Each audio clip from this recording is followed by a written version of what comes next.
Hi friends, എല്ലാവർക്കും good morning. എല്ലാവർക്കും ഇന്നത്തെ സ്റ്റോറിയുടെ റിവ്യൂയിലേക്ക് സ്വാഗതം. ആഴ്ചത്തെ നമ്മുടെ കഥയിലാണെങ്കിൽ സൂര്യയും ഋഷിയും സംസാരിക്കുന്നത് കേട്ടിട്ടാണെങ്കിൽ ജഗന്നാഥന് മനസ്സിലാകുന്നുണ്ട് ഋഷി ആരാണെന്ന്.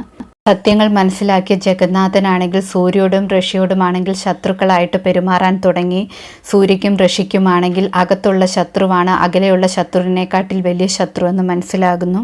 അതേസമയം ആര്യയാണെങ്കിൽ ഒരു ഗ്ലാസ് പാലുമായി ശേഖരന്റെ അടുത്തെത്തി അവർ പുതിയ ജീവിതം ആരംഭിക്കാൻ തുടങ്ങുന്നു.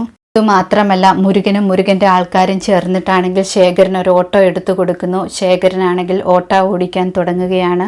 ശേഖരൻ ഓട്ടോ ഓടിക്കാൻ പോകുന്നത് മുരുകനും കൂട്ടുകാരുമാണെങ്കിൽ ഒരാഘോഷം തന്നെ ആക്കുന്നു. ജഗന്നാഥനാണെങ്കിൽ റാണിയമ്മയും കൂട്ടരെയും പോയി കാണുന്നുണ്ട്. എല്ലാ സത്യങ്ങളും പറയുകയാണ്. സൂര്യയും ഋഷിയും ആണെങ്കിൽ എവിടെയുണ്ടെന്ന കാര്യങ്ങളൊക്കെ.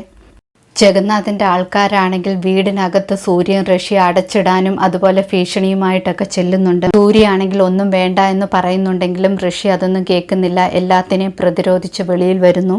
ഋഷിയാണെങ്കിൽ ഒത്തിരി സ്നേഹത്തോടെ അതിഥി ടീച്ചറിനെ ഫോൺ വിളിക്കുകയാണ്. വിളിച്ചിട്ട് ചോദിക്കുകയാണ്, ഇവിടെ വന്ന് 2 ദിവസം നിന്ന് കഴിഞ്ഞാൽ ഞങ്ങൾക്കും സന്തോഷമായേനെന്നൊക്കെ പറയുന്നു. ഋഷിയിൽ നിന്നും ടീച്ചർ ഇങ്ങനെ ഒരു വാക്ക് കേൾക്കുമ്പോൾ ഒരുപാട് സന്തോഷിക്കുന്നു. ടീച്ചർ തിരിച്ച് തറവാട്ടിലേക്ക് വരുമോ അതോ സൂര്യയും ഋഷിയും തറവാട്ടിൽ നിന്നും പോകേണ്ട സിറ്റുവേഷൻ വരുമോ? ഇതൊക്കെയാണ് അടുത്ത ആഴ്ചയിലെ കഥയുടെ വിശേഷങ്ങൾ.